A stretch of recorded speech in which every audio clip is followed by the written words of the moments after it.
Lego est-il vraiment en train de partir en vrille? Entre les nouveaux leaks Harry Potter, le retour de la Smart Brick qui ne fait clairement pas l'unanimité, et des nouveautés comme un Faucon Millenium Iron Man, il y a de quoi se poser de graves questions. Mais heureusement, tout n'est pas perdu. À la fin de cette vidéo, on va parler d'un événement qui pourrait bien redorer le blason de Lego Star Wars.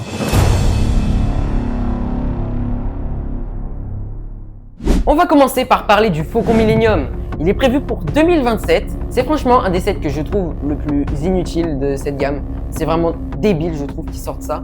Il est prévu pour 2027. Ce sera le numéro 75481. Bon, il sera composé de 4 figurines plutôt douteuses, vous m'excuserez, mais Iron Man 3PO, ça sort d'où? War 2D2, un mélange entre War Machine et R2D2, ça n'a aucun sens. Ensuite, Spider-Han, un mélange entre Spider-Man et Han Solo. Et enfin, Hulk Baka, c'est un mélange entre Hulk et Chewbacca, c'est n'importe quoi, j'ai pas les mots. Lego va se planter totalement en faisant ça, c'est mon avis et je trouve ça débile. Ensuite, parlons un petit peu du set. Il sera entre 200, 220 et 230 €. Ah oui, on sent bien que la franchise, elle va passer. Ce serait sûrement un set qui serait un peu aux couleurs d'Iron Man, rouge et doré. La même version Faucon Millenium. J'espère vraiment qu'ils mettront au moins des fonctionnalités en plus pour ce prix-là. Quand même, plus de 200 €, c'est conséquent. On n'est pas encore fixé sur le prix, hein, mais ça risque d'être... J'ai pas les mots. Après cette horrible collaboration entre Star Wars et Marvel, on passe ensuite à la Smart Play. Ensuite, on a le retour de la Smart Brick avec 7 sets annoncés au secours en avril 2027. On sait tous que la Smart Brick ça a complètement flop pour Pokémon et pour Star Wars.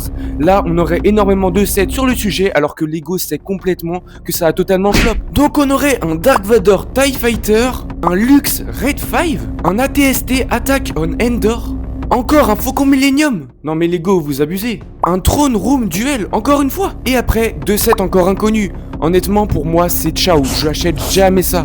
Ensuite, on a les 7 3 en 1 Battle Pack. C'est une nouveauté qui risque d'arriver et je suis pas convaincu.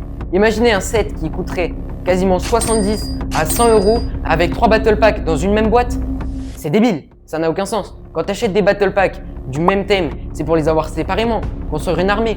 Alors que quand tu as un Battle Pack avec plusieurs thèmes différents à l'intérieur, que tu payes 3 fois le prix d'un Battle Pack normal. Alors en fait, c'est pas tout à fait ça. Les sets 3 en 1, ils sont 15 à 20% moins chers. Je m'en suis rendu compte après le montage. Donc c'est hyper intéressant pour les collectionneurs de Battle Pack.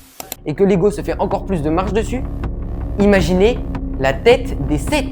Et enfin un moment positif dans la vidéo, les 50 ans de Star Wars l'année prochaine en 2027. Et oui, car Star Wars c'est de 1977 jusqu'en 2027. Ça fera donc 50 ans. On aura normalement un cinéma avec des scènes de Star Wars, ça va être juste incroyable. Un Land Speeder de Luke Skywalker avec une figurine exclusive de George Lucas. Ça va être vraiment incroyable. Et d'autres sets annoncés. Ça va vraiment sauver Lego Star Wars en 2027. Vous me dites ce que vous en pensez dans les commentaires. Et on n'oublie pas les 5 derniers abonnés de la chaîne qui s'affichent juste là. Et si toi aussi tu veux passer dans une de nos prochaines vidéos, bah tu connais, tu likes, tu commentes surtout et tu t'abonnes. Merci d'avoir regardé cette vidéo et on se retrouve très bientôt sur la Brick Team.